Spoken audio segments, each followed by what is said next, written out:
मोहतरम सामीन, अस्सलामु अलैकुम वरहमतुल्लाहि वबरकातुह। इस बार हम आपके लिए पेश कर रहे हैं क़िससुल अंबिया। अब हम जिक्र शुरू करते हैं आदम अलैहिस्सलाम का। अल्लाह ताला फरमाते हैं, और मैंने जिन्नों और इंसानों को अपनी इबादत के लिए पैदा किया है। अल्लाह ताला ने हमारे बाप को क्यों पैदा फरमाया, हमें क्यों पैदा फरमाया? ताकि हम उसकी इबादत करें। अगरचे वो इबादत का मोहताज नहीं, वो तो बेनियाज है, अलबत्ता हम उसके मोहताज हैं। उसके अस्मा बेहतरीन और हसीन हैं। वो आलीशान सिफात का मालिक है। उसने अपने नामों के आसार जाहिर करने के लिए मखलूक को पैदा फरमाया। रहमत के आसार, कुदरत के आसार, जब्र और ताकत के आसार और हिकमत के आसार जाहिर करने के लिए मखलूकात को पैदा फरमाया, वरना वो किसी चीज का मोहताज नहीं। आदम अलैहिस्सलाम की तख्लीक से पहले ही इस बारे में अल्लाह ताला का फरिश्तों से मुकालमा हुआ। अल्लाह ताला ने फरमाया, और जब तेरे रब ने फरिश्तों से कहा, मैं जमीन में एक खलीफा बनाने वाला हूं। खलीफा से मुराद है नायब, और ये कि उसकी नस्ल में से हर एक दूसरे का खलीफा होगा। जबकि सैयदना अबू बकर सिद्दीक रजी अल्लाह अन्हु नबी अकरम सल्लल्लाहु अलैहि वसल्लम के खलीफा हुए। सो अल्लाह ने एक खलीफा बनाने का इरादा फरमाया जो जमीन में हुकूमत करे और उसको आबाद करे। अल्लाह ताला ने तुम्हें जमीन से पैदा किया और उसी ने इस जमीन में तुम्हें बसाया है। अल्लाह ताला का इरादा हुआ कि जमीन को आबाद करवाए, जबकि जिन इस काबिल नहीं थे, क्योंकि उनमें इस कदर अक्ल दानिश नहीं थी कि जमीन को पुर रौनक और सरसब्ज व शादाब रख सकें। उलमा जिन्नात के बारे में कहते हैं, उनका सबसे बड़ा अक्लमंद जिन इंसानों के 10 साला बच्चे के बराबर अक्ल रखता है। इसलिए जमीन को आबाद करने की सलाहियत अल्लाह ताला ने इंसान को बख्शी। अल्लाह ने इंसान को बेहतरीन ढांचे और हसीन तरीन शक्ल सूरत से नवाजा, फिर अपनी रूह उसमें फूंकी। फरिश्तों ने उससे सवाल किया, ऐसी मखलूक को क्यों पैदा करता है जो जमीन में फसाद करे और खून बहाए? और हम तेरी तस्बीह, हम और पाकीज़गी बयान करते हैं। इसके जवाब में अल्लाह ने फरमाया, जो मैं जानता हूं तुम नहीं जानते।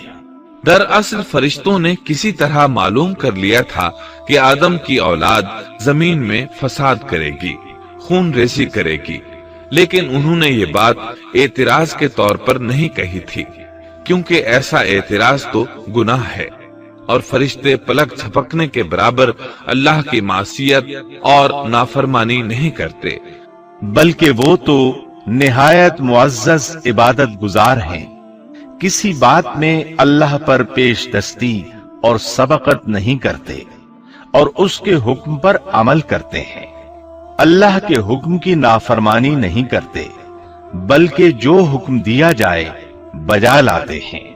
इसलिए फरिश्तों का ये पूछना वजाहत तलबी के लिए था। वो तो इंसान के पैदा करने की वजह पूछ रहे थे। वो जमीन में जिन्नात के आमाल और करतूत का मुशाहदा कर चुके थे, यानी अल्लाह ताला ने उन्हें पैदा करके इख्तियार दिया तो वो फितना और फसाद और फिस्क व फुजूर में मुब्तला हो गए। और अब एक और मखलूक जमीन में बसाई जा रही थी, तो इस बात का इम्कान था कि ये मखलूक भी उनके नक्शे कदम पर चले। इसलिए फरिश्तों ने ताज्जुब और हैरत की बिना पर यह सवाल किया था, और पूछने का मकसद ये था कि क्या ये भी जिनों की तरह होंगे।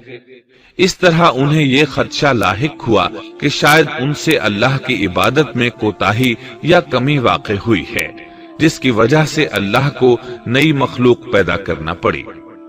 इसलिए उनकी बात में यह भी था कि हम तेरी हमद और सना बयान करते हैं। बहरहाल इनके सवाल के 2 मकसद थे। क्या ये जिन्नों की तरह फसाद करने वाली कौम है?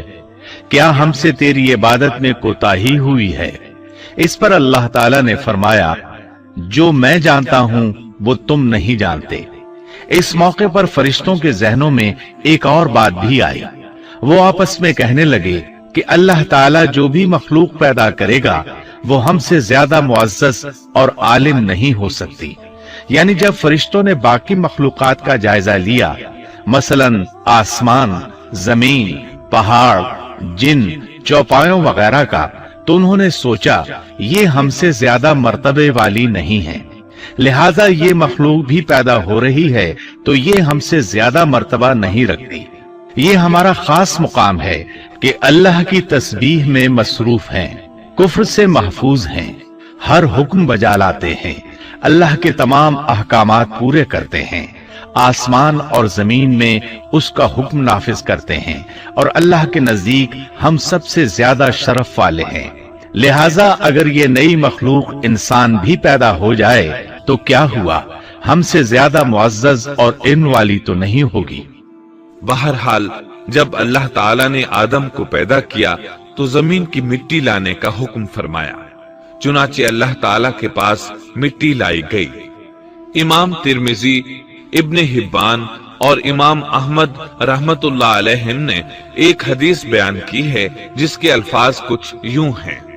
अल्लाह ताला ने आदम अलैहिस्सलाम को मिट्टी की एक मुट्ठी से पैदा फरमाया। इस मिट्टी को अल्लाह ताला ने पूरी जमीन से उठवाया था।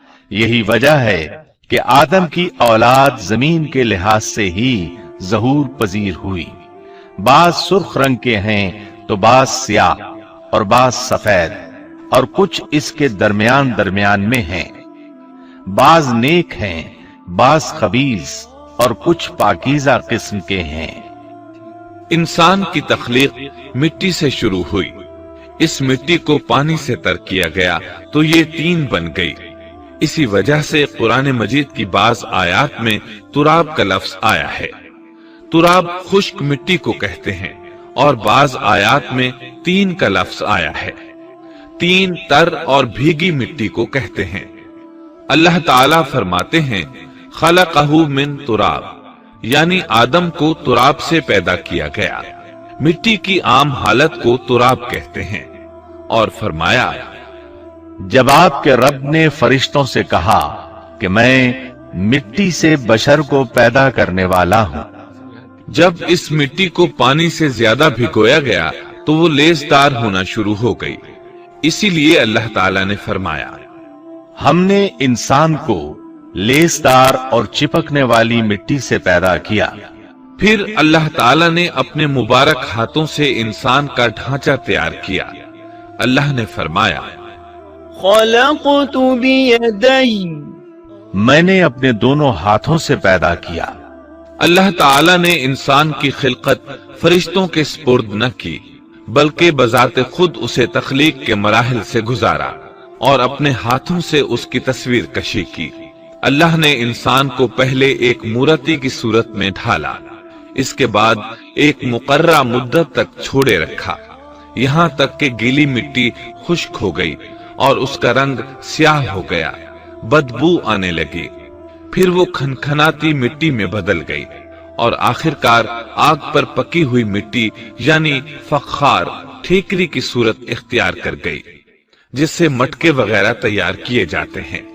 स्याह मिट्टी को हमाउन कहते हैं और बदबूदार को मसनून कहते हैं और खनखना कर बोलने वाली मिट्टी को सलसाल कहते हैं और ठीकरी की तरह की मिट्टी को अल फखार कहते हैं। मुख्तलिफ आयात में ये अल्फाज वारिद हुए हैं। हमने तुम्हें पैदा किया और फिर हम ही ने तुम्हारी सूरत बनाई और यकीनन हमने इंसान को खनखनाती खुश्क मिट्टी से पैदा किया जो कि बदबूदार और स्याह गारे से खुश्क हुई थी। अल्लाह ने इंसान को खनखनाती मिट्टी से पैदा किया जो कि ठीकरी की तरह थी। इन तमाम आयात करीमा में कोई तनाकुज, तारुज और इख्तिलाफ नहीं, इसलिए कि इन मुख्तलिफ आयात में इंसान को उसकी तख्लीक के मुख्तलिफ मराहिल की याद दहानी कराई गई है।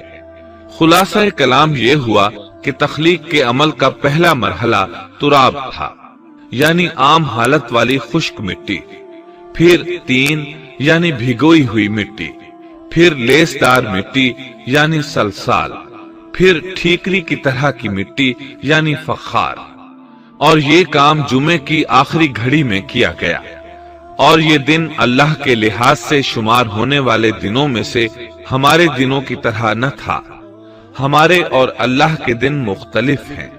تخلیق آدم دراصل اللہ کا کرشمہ ہے، انسانوں کو ایک صورت عطا کی گئی۔ اس مرحلے کا تذکرہ بخاری اور مسند احمد کی ایک روایت میں ہے۔ اللہ نے آدم کو پیدا کیا اور ان کا قد 60 ہاتھ یا 60 میٹر لمبا تھا۔ تمام جنتی لوگ اس قد آدم کے ساتھ جنت میں داخل ہوں گے، اور اس وقت سے لے کر آج تک مخلوق کا قد کم ہوتا چلا آ رہا ہے۔ بعد والے لوگ گزشتہ زمانے کے لوگوں سے ہمیشہ چھوٹے قد کے ہوتے چلے آ رہے ہیں۔ بہرحال سب سے پہلے اور سب سے لمبے انسان آدم علیہ السلام تھے۔ امام احمد نے منفرد طور پر ایک روایت بیان کی ہے۔ اس میں رسول اکرم صلی اللہ علیہ وسلم نے آدم علیہ السلام کی لمبائی 60 ہاتھ یعنی 60 میٹر اور چوڑائی 7 ہاتھ بیان فرمائی ہے۔ سبحان اللہ! سیدنا آدم کس قدر ضخیم اور عظیم مخلوق تھے۔ صحیح مسلم اور مسند احمد کی روایت میں ہے، اللہ نے آدم کو پیدا کیا تو اسے اپنی منشا کے مطابق کچھ عرصہ ڈھانچے کی صورت میں چھوڑے رکھا۔ ابلیس اس کے ارد گرد چکر لگانے لگا۔ اس نے دیکھا کہ وہ پیٹ والا ہے۔ وہ سمجھ گیا کہ یہ مخلوق اپنے آپ پر کنٹرول نہیں کر سکے گی۔ اس حدیث سے معلوم ہوتا ہے کہ انسانوں کی طرح جنات کا پیٹ نہیں ہے، صرف انسان ایسا ہے جس کا اندر والا حصہ کھوکھلا ہے۔ بہرحال اللہ نے انسان کو اس شکل و صورت میں پیدا فرمایا۔ آدم 40 راتیں مجسمے کی صورت میں پڑے رہے۔ جسم موجود تھا لیکن روح نہیں تھی۔ ابلیس آتا، اس ڈھانچے کو ٹھوکر لگاتا تو جسم سے ایسی آواز نکلتی جیسے خالی مٹکے پر ہاتھ مارنے سے نکلتی ہے۔ اسی لیے اللہ نے بھی فرمایا ہے کہ وہ کھنکھناتی مٹی سے پیدا کیے گئے۔ آدم علیہ السلام میں روح ڈالنے سے پہلے ایک مرتبہ فرشتوں کا ان کے پاس سے گزر ہوا تو وہ کچھ گھبرا سے گئے۔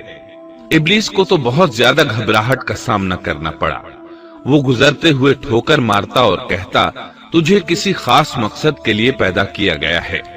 یہ کہہ کر وہ آدم کے منہ میں داخل ہو جاتا اور کمر کے راستے باہر آ جاتا اور فرشتوں سے مخاطب ہو کر کہتا، اس سے گھبرانے کی کوئی ضرورت نہیں۔ اگر مجھے اس پر مسلط کر دیا گیا تو میں یقیناً اسے ہلاکت میں ڈال دوں گا، اور اگر اسے مجھ پر مسلط کر دیا گیا تو بلا شبہ میں اس کی نافرمانی کروں گا۔ اندازہ کیجئے وہ تعجب کر رہا ہے کہ انہیں کیوں پیدا کیا گیا ہے۔ اس کی آدم علیہ السلام سے دشمنی کس قدر پرانی ہے، گویا ابتدا ہی سے یہ عداوت پر ڈٹ گیا تھا۔ بہرحال اللہ نے آدم میں روح پھونکی۔ اس مضمون کو قرآن مجید میں جا بجا ذکر کیا گیا ہے۔ اللہ تعالیٰ فرماتے ہیں، جب میں اس کو ٹھیک ٹھاک کر لوں اور اس میں اپنی روح پھونک دوں تو تم سب اس کے سامنے سجدے میں گر پڑنا۔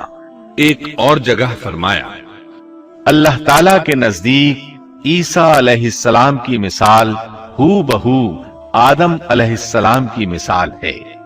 اللہ نے انہیں مٹی سے بنا کر کہا، ہو جا، وہ ہو گئے۔ اللہ نے آدم علیہ السلام کو مٹی سے پیدا کیا، اپنے ہاتھوں سے بنایا، پھر اس میں روح پھونکی۔ اس کا مفصل بیان احادیث میں موجود ہے۔ جب ان میں روح پھونکی گئی اور ابتدا میں روح جیسے ہی سر کے اندر داخل ہوئی، آدم علیہ السلام کو چھینک آ گئی۔ فرشتوں نے آدم علیہ السلام سے کہا، الحمدللہ کہیے۔ انہوں نے کہہ دیا۔ اللہ کی اس تعریف کے جواب میں اللہ تعالیٰ نے فرمایا، رحمک ربک، یعنی تجھ پر تیرا رب رحم فرمائے۔ سبحان اللہ!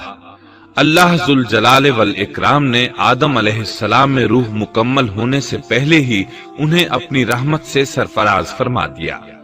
بہرحال جب روح ان کی آنکھوں میں داخل ہوئی اور انہوں نے جنت کے پھلوں کو دیکھا تو ان میں غور و فکر کرنے لگے۔ جب روح پیٹ میں داخل ہوئی تو کھانے کی طلب محسوس ہوئی۔ ابھی روح ٹانگوں تک پہنچی نہیں اور کھانے کی خواہش پہلے ہی محسوس ہونے لگی۔ اس جلد بازی اور عجلت کی وجہ سے اللہ تعالیٰ نے فرمایا، انسان جلد باز مخلوق ہے۔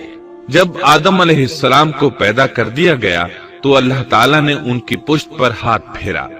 ہاتھ پھیرتے ہی ان کی پشت سے قیامت تک پیدا ہونے والے انسان باہر نکل آئے۔ آدم کی تمام اولاد ان کے سامنے ظاہر ہو گئی، اور یہ بات نہایت وضاحت اور صراحت کے ساتھ قرآن مجید اور احادیث مبارکہ میں موجود ہے۔ مسلم بن یسار رحمت اللہ علیہ بیان کرتے ہیں کہ سیدنا عمر بن خطاب رضی اللہ عنہ سے کسی نے اس آیت کریمہ کے بارے میں پوچھا، اور جب آپ کے رب نے اولاد آدم کی پشت سے ان کی اولاد کو نکالا اور ان سے انہی کے بارے میں اقرار لیا کہ کیا میں تمہارا رب نہیں؟ سب نے جواب دیا، ہاں کیوں نہیں، ہم سب گواہ بنتے ہیں، تاکہ تم لوگ قیامت کے روز یوں نہ کہو ہم تو اس سے محض بے خبر تھے، یا یوں کہو کہ پہلے پہلے شرک تو ہمارے بڑوں نے کیا اور ہم ان کے بعد ان کی نسل میں ہوئے، لہذا کیا تو ان غلط راہ والوں کے فعل پر ہمیں ہلاکت میں ڈالے گا؟ سیدنا عمر رضی اللہ عنہ نے اس شخص کے سوال کے جواب میں فرمایا، میں نے سنا ہے کہ رسول اللہ صلی اللہ علیہ وسلم فرما رہے تھے، اللہ نے آدم علیہ السلام کو پیدا کیا، پھر اپنے دائیں ہاتھ کو اس کی پشت پر پھیرا اور اس سے نسل انسانی کو باہر نکالا، اور ان کی طرف اشارہ کر کے فرمایا، میں نے انہیں جنت کے لیے پیدا کیا ہے اور یہ جنت والوں کے اعمال کریں گے۔ پھر اپنے ہاتھ کو دوبارہ آدم علیہ السلام کی پشت پر پھیرا اور اس سے نسل انسانی کو باہر نکالا، اور ان کی طرف اشارہ کر کے فرمایا، میں نے انہیں آگ کے لیے پیدا کیا ہے اور یہ آگ والوں کے اعمال کریں گے۔ اس پر ایک شخص نے نبی اکرم صلی اللہ علیہ وسلم سے سوال کیا، اے اللہ کے رسول صلی اللہ علیہ وسلم، تو پھر ہمارے اعمال کس حساب میں شمار ہوں گے؟ آپ نے جواب میں فرمایا، اللہ تعالیٰ جب کسی بندے کو جنت کے لیے پیدا کرتا ہے تو اس سے جنت والوں کے کام کرواتا ہے، حتیٰ کہ جنت والے اعمال میں سے ہی کسی عمل پر اس کا موت سے سامنا ہوتا ہے، اس وجہ سے اللہ اسے جنت میں داخل کرتا ہے۔ اور جب اللہ کسی بندے کو آگ کے لیے پیدا کرتا ہے تو اسے آگ والے اعمال پر لگا دیتا ہے، یہاں تک کہ وہ آگ والے اعمال میں سے کسی عمل پر مرتا ہے، اس کی وجہ سے اللہ اسے آگ میں داخل کر دیتا ہے۔ ہر شخص کے لیے اس کام میں آسانی پیدا کر دی جاتی ہے جس کے لیے وہ پیدا کیا گیا ہے۔ لیکن یہ بات ذہن میں ہر وقت موجود رہنی چاہیے کہ اللہ نے انسان کو اختیار دے رکھا ہے کہ وہ اپنی عقل اور فکر کی روشنی میں اللہ کے احکامات پر عمل پیرا ہو کر خود کو جنتی بنا لے، یا عقل کا درست استعمال نہ کرتے ہوئے شیطان کا پٹا گلے میں ڈال لے اور جہنم میں جگہ بنا لے۔ یہ تو اللہ نے انسان کو اختیار دے رکھا ہے، اس کی مرضی کہ جنت والے اعمال کرے یا جہنم والے۔ ہر انسان میں دونوں طرف جانے کی طاقت اور صلاحیت موجود ہے۔ اللہ نے انسان کو مجبور نہیں بنایا، البتہ ہر انسان کو جو بھی رویہ اختیار کرنا تھا اللہ کو اس کا علم تھا، اور اس کا علم برحق ہے، قطعی ہے، اس میں کوئی غلطی نہیں ہو سکتی، اس لیے اس نے اپنے علم کے مطابق تقدیر لکھ دی۔ اب ہم جو کچھ کرتے ہیں تقدیر سے مجبور ہو کر نہیں کرتے بلکہ اپنے اختیار سے کرتے ہیں، اور چونکہ تقدیر بھی اللہ کے حکم سے لکھی گئی اس لیے اس میں بھی کوئی خطا واقع نہیں ہوتی۔ لہذا تقدیر کا یہ مطلب نہیں کہ انسان تقدیر کی بنا پر ہدایت ماننے یا نہ ماننے پر مجبور ہے، ایسی بات قطعاً نہیں۔ اور درست بات یہ ہے کہ تقدیر کا مسئلہ بہت زیادہ پیچیدہ ہے اور مشکل ترین مسائل میں سے ہے، یہاں اس کی تفصیل کا موقع نہیں۔ جب اللہ نے آدم علیہ السلام کو پیدا کر لیا اور اس میں اپنی روح پھونک دی تو فرشتوں کو حکم دیا کہ آدم کو سجدہ کریں۔ ابلیس ایک بہت نیک اور بزرگ جن تھا، اس نے کبھی اللہ کی نافرمانی نہیں کی تھی، اسی بنا پر وہ بلند مرتبہ پا کر فرشتوں میں شامل ہو چکا تھا، لیکن فرشتوں کی جنس سے قطن نہیں تھا۔ اللہ نے اسے اطاعت اور فرمان برداری کا صلہ دیا تھا، اس کی عزت اور اکرام کرتے ہوئے آسمان میں بسایا تھا۔ لمحہ بھر کے لیے بھی اس نے اللہ کی نافرمانی نہیں کی تھی، اور پھر اللہ نے آدم کو سجدہ کرنے کا حکم دیا، اور اس حکم کے مخاطب فرشتے اور ابلیس تھے۔ صرف فرشتوں کے لیے یہ حکم نہیں تھا بلکہ ابلیس بھی اس حکم میں شامل تھا، کیونکہ اللہ تعالیٰ فرماتے ہیں، اور یقیناً ہم نے تمہیں پیدا کیا، پھر ہم ہی نے تمہاری صورت بنائی، پھر ہم نے فرشتوں سے کہا کہ آدم کو سجدہ کرو، تو سوائے ابلیس کے سبھی نے سجدہ کیا، وہ سجدہ کرنے والوں میں شامل نہ ہوا۔ اللہ تعالیٰ نے فرمایا، تجھے کس چیز نے سجدے سے روک دیا جبکہ میرا حکم تیرے لیے بھی تھا؟ تو اس سے ثابت ہوا اس حکم میں فرشتوں کے ساتھ ابلیس بھی شامل تھا، کیونکہ قرآن میں اذ امرتک کے الفاظ ہیں۔ اس کا مطلب ہے کہ میں نے تجھے حکم دیا تھا، اور پھر ابلیس نے جواب میں یہ نہیں کہا کہ تو نے تو مجھے حکم ہی نہیں دیا تھا، بلکہ اس نے سجدہ نہ کرنے کی وجہ یہ بتائی۔ اس نے کہا، میں سجدہ کیوں کروں؟ میں اس سے بہتر ہوں، اس لیے کہ تو نے مجھے آگ سے پیدا کیا اور اسے مٹی سے۔ اللہ نے حکم دیا، تو اس سے نیچے اتر جا۔ غرض جب ابلیس نے نافرمانی کی، سرکشی اور تکبر کا مظاہرہ کیا، تو اس وقت اللہ تعالیٰ اور اس کے درمیان مکالمہ ہوا۔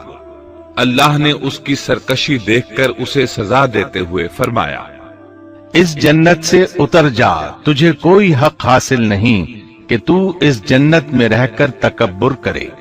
ابلیس نے جواب میں کہا، مجھے قیامت کے دن تک مہلت دے دیجئے، یعنی اتنی لمبی عمر دے دیجئے کہ میں قیامت تک زندہ رہوں، موت نہ آئے۔ اللہ نے فرمایا، تجھے مہلت دے دی گئی، لیکن ایک وقت مقررہ تک، اور جب شیطان اس طرف سے مطمئن ہو گیا کہ اسے مہلت مل گئی، تب اس نے کہا، چونکہ تو نے مجھے گمراہ کر دیا ہے، اس وجہ سے میں قسم کھاتا ہوں کہ میں انسانوں کی گمراہی کے لیے تیرے سیدھے راستے پر بیٹھ جاؤں گا، پھر ان کے آگے سے، ان کے پیچھے سے، ان کے دائیں سے، ان کے بائیں سے، ان کے پاس آؤں گا، اور آپ ان میں سے اکثر لوگوں کو شکر گزار نہیں پائیں گے۔ اللہ تعالیٰ نے شیطان کا رد کرتے ہوئے فرمایا، یہاں سے ذلیل و خوار ہو کر نکل جا، ان میں سے جو شخص بھی تیرا حکم مانے گا میں ایسے تمام گمراہوں سے جہنم کو بھر دوں گا، جو انسان بھی تیرا پیروکار بنے گا وہ جہنم کا مستحق اور حقدار ٹھہرے گا۔ ایک اور مقام پر اللہ تعالیٰ فرماتے ہیں، جب ہم نے فرشتوں کو حکم دیا کہ آدم کو سجدہ کرو تو ابلیس کے سوا سب نے سجدہ کیا۔ اس نے کہا، کیا میں اسے سجدہ کروں جسے تو نے مٹی سے پیدا کیا ہے؟ اچھا دیکھ لے، اسے تو نے مجھ پر فضیلت دی ہے، اگر مجھے بھی تو نے قیامت تک ڈھیل دی تو میں سوائے چند لوگوں کے اس کی اولاد کو گمراہ کروں گا۔ اس پر اللہ نے فرمایا، جا، ان میں سے جو بھی تیرا فرمانبردار ہو جائے گا تو تم سب کی سزا جہنم ہے، جو پورا پورا بدلہ ہے۔ ان میں سے تو جسے بھی اپنی آواز کے ساتھ بہکا سکتا ہے بہکا لے، اور ان پر اپنے سوار اور پیادے چڑھا لا، یعنی اپنے گھڑ سوار لشکر اور پیدل لشکر کو چڑھا کر لے آ، اور اپنا ہر داؤ، ہر ترکیب اور ہر اسلحہ استعمال کر لے، اور ان کے مالوں اور اولاد میں بھی شرکت کر لے، اور تو انہیں دل بہلانے والے وعدے دے لے यानी इनके बुरे आमाल बना संवार कर इन्हें दिखा और गलत ख्वाहिशात दिला, जन्नत, दोज़ख और दोबारा जिंदा न होने के वादे दे, और इनसे शैतान के जितने भी वादे होते हैं सब के सब सरासर फरेब हैं। यकीनन मेरे सच्चे बंदों पर तेरा कोई काबू और गलबा नहीं होगा, तेरा रब कारसाजी करने वाला काफी है। इसी तरह बहुत सी आयात में पहली मासियत इलाही का जिक्र किया गया है। सबसे पहला नाफरमान इब्लीस मलऊन था। वो खबीस अल्लाह के सामने तकब्बुर और अनात से भरपूर जवाब देता रहा। इसी वजह से अल्लाह ने उसे काफिर का लक़ब दिया। काफिर उसे कहते हैं जो नेमत का इनकार करे। अल्लाह ने उस पर इतना फजलो करम और इनाम और एहसान किया कि बुलंद तरीन मर्तबे तक पहुंचा दिया, लेकिन उसने अल्लाह की इस नेमत की कदर न की, परवाह न की और कुफ्र का रास्ता इख्तियार किया। सबसे पहला गुनाह तकब्बुर था। इसीलिए उलमाए किराम फरमाते हैं तमाम गुनाहों की जड़ तकब्बुर और गुरूर है। नबी अकरम सल्लल्लाहु अलैहि वसल्लम ने अपनी उम्मत को तकब्बुर न करने का सख्ती से हुक्म फरमाया, उसकी बुराई, वबाल और हलाकत से आगाह फरमाया। आपने फरमाया, अल्लाह उस शख्स की तरफ रहमत से देखेगा भी नहीं जिसने तकब्बुर की बिना पर कपड़ा टखनों से नीचे लटकाया।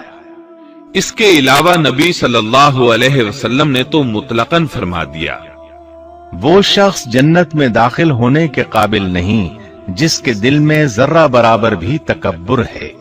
जो शख्स अपने कपड़े, अपने मकान और अपने कबीले पर फख्र करता है, उससे अल्लाह की रहमत उठ जाती है। इसीलिए नबी सल्लल्लाहु अलैहि वसल्लम ने जब अपने सहाबा किराम को देखा कि मुहाजिर सहाबी अंसार सहाबा के खिलाफ और अंसारी सहाबी मुहाजिरीन सहाबा के खिलाफ आवाज लगा रहे हैं, तो आपने फरमाया, इस जाहिलियत वाली पुकार को छोड़ो, ये बहुत बदबूदार है। बरादरी की बुनियाद पर लड़ना, बाहम फख्र करना बुरे नताइज का जरिया है। गुनाहों की बुनियाद भी तकब्बुर है। इसलिए हर मोमिन को चाहिए कि अपने नौकर, खादिम, मुलाजिम या किसी भी मिस्कीन पर कभी भी फख्र गुरूर का इजहार न करे, क्योंकि यही अल्लाह की सबसे पहली नाफरमानी वजूद में आई थी। तकब्बुर का ये जिक्र ज़िम्नन आ गया। हम फिर अपने मौजू की तरफ लौटते हैं। अल्लाह ने आदम अलैहिस्सलाम को पैदा किया और उन्हें आलिम बनाकर ही तख्लीक किया, यानी जब वो पैदा हुए तो जाहिल नहीं थे। अल्लाह ने आदम अलैहिस्सलाम को फरिश्तों से भी बड़ा आलिम बनाकर पैदा फरमाया। बेशुमार अहादीस में आदम अलैहिस्सलाम की इब्तिदा और उनके इल्म का जिक्र मौजूद है। जब अल्लाह ने आदम में मुकम्मल रूह डाल दी और वो अपने पांव पर खड़े हो गए, तो अल्लाह ने उन्हें हुक्म दिया, जाओ फरिश्तों की जमात को अस्सलामु अलैकुम कहो। आदम और फरिश्तों की जुबान अरबी थी। यही जुबान अहले जन्नत की है। आदम गए, जाकर सलाम कहा। उन्होंने जवाब में कहा, व अलैकुमुस्सलाम व रहमतुल्लाह, यानी तुझ पर अल्लाह की सलामती और रहमत हो। अल्लाह ने फरमाया, ये तेरा और तेरी औलाद का आपस में एक दूसरे को तोहफा और हदिया है। अल्लाह ने आदम अलैहिस्सलाम को इब्तिदा ही में तमाम नाम सिखा दिए। मुफस्सिरीन ने इन नामों के बारे में बहुत बहसें जिक्र की हैं। मजबूत मौक़िफ़ सैयदना अब्दुल्लाह बिन अब्बास रज़ी अल्लाहु अन्हुमा का है कि अल्लाह ने आदम अलैहिस्सलाम को हर चीज का नाम सिखा दिया था। मसलन ये पहाड़ है, ये समंदर है, ये परिंदा है, ये दरख्त है वगैरह। वो आसमान और जमीन की हर चीज का नाम जानते थे। ये इल्म कैसा था, इंसान ने किस तरह हर चीज का नाम पहचान लिया। यकीनन अल्लाह इंसान में ये ताकत पैदा कर सकता है कि वो हर इल्म का इहाता कर सके। अल्लाह ने आदम अलैहिस्सलाम को हर चीज का नाम और उसकी सनद और काम भी मालूम करा दिया। आग, लोहे, लकड़ी, गरज हर चीज का नाम और इस्तेमाल जहन में डाल दिया। वो किस कदर अजीम इल्म से बहरावर हुए, सुभान अल्लाह। बहरहाल अल्लाह ने आदम अलैहिस्सलाम को सिर्फ शक्ल सूरत और तख्लीक ही में बुलंद मर्तबा अता नहीं किया था, बल्कि अक्ल व इल्म के लिहाज से भी बुलंद दर्जे और मुकाम पर फाइज किया था। जैसा कि अल्लाह ताला फरमाते हैं, अल्लाह ने आदम अलैहिस्सलाम को हर चीज का नाम सिखा दिया, फिर उन चीजों को फरिश्तों पर पेश किया। मुझे इन चीजों के नाम बताओ अगर तुम सच्चे हो। मतलब ये कि तुम अपने दावे में कहां तक सच्चे हो। जब आदम की तख्लीक हुई तो तुमने कहा था अल्लाह जो चाहे पैदा कर ले, कसम है वो हमसे ज्यादा मुअज़्ज़ज़ और आलिम नहीं होगा। इस दावे में अगर तुम सच्चे हो तो जरा इन अशिया के नाम तो बताओ। अल्लाह ताला ने आदम अलैहिस्सलाम का ज्यादा मुअज़्ज़ज़ होना, मुकर्रम होना और इल्म मार्फत वाला होना वाज़ेह करने के लिए फरिश्तों को हुक्म दिया कि आदम अलैहिस्सलाम को सजदा करें। ये सजदा ताज़ीमी था, इबादत वाला सजदा नहीं था। सजदा ताज़ीमी पहले वक्तों में जायज था, लेकिन अब हराम है। इसीलिए तो याकूब अलैहिस्सलाम, उनकी बीवी और 11 बेटों ने यूसुफ अलैहिस्सलाम को सजदा किया था। बहरहाल फरिश्तों ने आदम अलैहिस्सलाम को सजदा किया।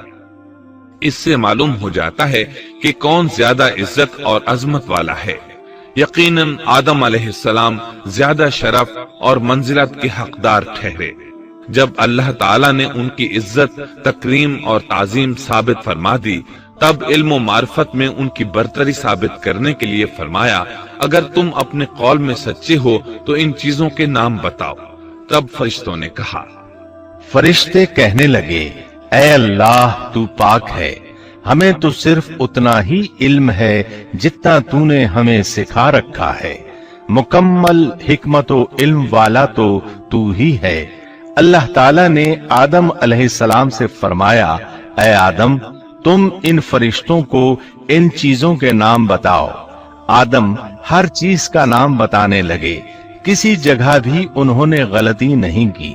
जब उन्होंने फरिश्तों को तमाम चीजों के नाम बता दिए तो अल्लाह ताला ने फरिश्तों को मुखातिब करके कहा, क्या मैंने तुम्हें पहले ही नहीं कह दिया था कि जमीन और आसमान का गैब मैं ही जानता हूं, और मेरे इल्म में है जो तुम जाहिर कर रहे हो और जो छुपा रहे हो। यहाँ ज़हन में सवाल उभरता है कि फरिश्ते क्या छुपा रहे थे। वो राज वाली बात यही थी कि अल्लाह हमसे ज्यादा मुअज़्ज़ज़ और आलिम मखलूक पैदा नहीं करेगा। इसके बाद अल्लाह ताला ने अम्मा हव्वा को पैदा फरमाया।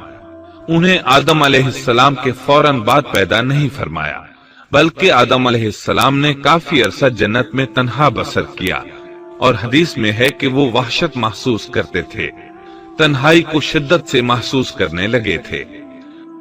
आखिरकार एक रोज जब वो सो रहे थे तो अल्लाह ताला ने उनकी बाईं पसली से अम्मा हव्वा अलैहिस्सलाम को पैदा फरमाया और आदम अलैहिस्सलाम का हम सफर बना दिया। अल्लाह फरमाते हैं, ऐ लोगो अपने उस परवरदिगार से डर जाओ जिसने तुम सबको एक ही जान से पैदा कर डाला, और उस जान यानी आदम अलैहिस्सलाम से उनकी बीवी को पैदा किया। आदम अलैहिस्सलाम के वजूद ही से हव्वा का वजूद बनाया गया। वो कोई अलग मखलूक नहीं थी। जब आदम अलैहिस्सलाम बेदार हुए तो उन्होंने अपने करीब एक औरत को बैठे देखा। पूछने लगे, तुम कौन हो?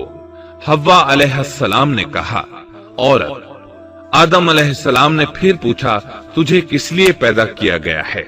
वो बोली, आपके लिए, ताकि आप मुझसे सुकून और उन्स हासिल करें।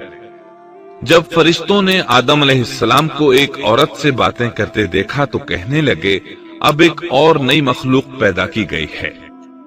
आदम अलैहिस्सलाम ने उन मखलूकात का नाम तो बता दिया था जो मशहूर और मारूफ थी, इनका नाम पूछना चाहिए।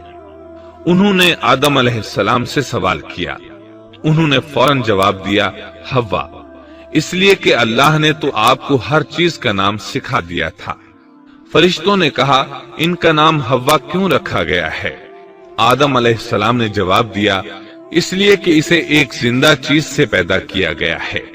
हयात की निस्बत से हव्वा नाम रखा गया।